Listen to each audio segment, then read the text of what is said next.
శ్రీ విశ్వావసునామ సంవత్సరంలో 12 రాశుల వారి ఆదాయ వ్యయాలు రాజపూజ్యం అవమానం ఎలా ఉందో ఇప్పుడు ఈ వీడియోలో తెలుసుకుందాం. మేషరాశి వారికి ఆదాయం 2, వ్యయం 14, రాజపూజ్యం 5, అవమానం 7. వృషభ రాశి వారికి ఆదాయం 11, వ్యయం 5, రాజపూజ్యం 1, అవమానం 3.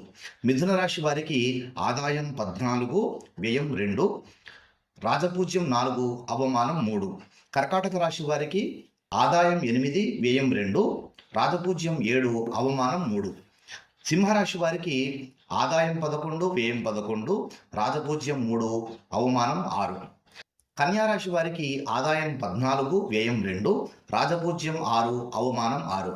తులారాశి వారికి ఆదాయం 11, వ్యయం 5, రాజపూజ్యం 2, అవమానం 2.